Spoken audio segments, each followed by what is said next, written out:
Bonjour à tous, je vous retrouve ici à l'ancien camp de concentration de Till. Cet ancien camp nazi est situé entre Villerupt et Longwy, en Meurthe-et-Moselle. Le camp de Till était une annexe au camp de Natzweiler-Struthof. Le Struthof étant le camp principal, mais il comportait une soixantaine de camps annexes, majoritairement en Allemagne actuelle, mais aussi en France actuelle.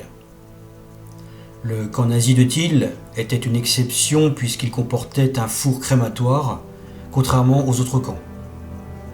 En principe, les morts étaient envoyés au camp principal, le Struthof. 863 déportés sont ainsi passés par le camp de Till. Sur ces 863 déportés, il y a eu 800 juifs de nationalité hongroise, 22 allemands, 21 italiens, 9 luxembourgeois, 2 soviétiques, 2 tchécoslovaques, un alsacien, 2 polonais, un belge, un français, un lorrain et un yougoslave. Ce qu'il faut retenir aussi, c'est que 48% des déportés avaient moins de 30 ans. Le commandant du camp se prénommait Eugène Walter Büttner. Alors en ce qui concerne l'historique à présent, fin 1943, commencement de la construction du camp de Till par des civils en travail forcé. 15 juin 1944, arrivée des 12 premiers déportés qui vont travailler dans la mine de Tiercelet, sur la construction des missiles V1. Une usine est installée dans cette mine. En effet, suite au bombardement des sites industriels, on cherchait à les dissimuler des raids aériens. 20 juin 1944, arrivée d'un convoi de 500 déportés venant d'Auschwitz, des juifs hongrois. 29 juin 1944, arrivée de 51 déportés divers venant de Natzweiler-Struthof. 6 juin 1944, arrivée de 300 déportés de Neuengeim, Fallersbellen, des juifs hongrois et roumains. Un peu plus tard, le four crématoire est installé progressivement à l'extérieur du camp.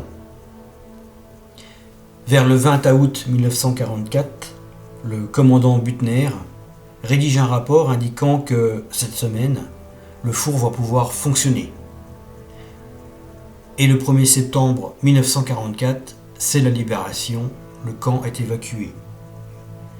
Les prisonniers seront à nouveau déportés à une autre annexe du Struthof, qui s'appelle Kochendorf, pour 557 personnes d'entre eux, et à Dora, une annexe de Buchenwald, pour 300 d'entre eux.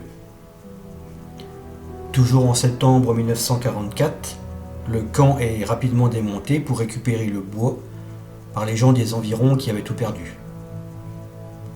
Le camp a très rapidement disparu du paysage, sauf le four crématoire. Une crypte a été construite autour du four pour le préserver et pour ne pas qu'il retourne à l'abattoir de Villerupt, qui souhaitait le récupérer. Une inauguration se fait en 1946.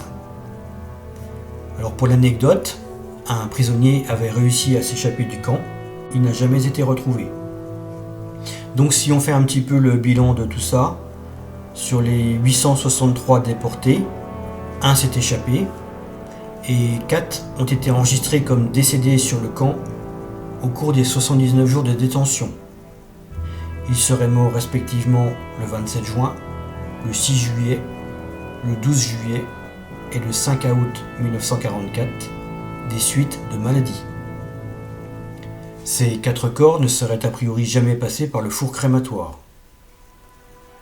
Ceci étant dit, quelques ossements ont été trouvés à l'intérieur du four. Des analyses doivent être pratiquées pour savoir si ce sont des restes d'ossements humains ou bien des ossements d'animaux qui seraient restés à l'intérieur du four en provenance de l'abattoir de Villerupt. Je vous remercie d'avoir suivi cette vidéo jusqu'au bout. J'espère qu'elle vous aura pour le moins intéressé. N'oubliez pas de liker et de vous abonner si ce n'est pas encore fait. Quant à moi, je vous dis à bientôt pour une nouvelle vidéo.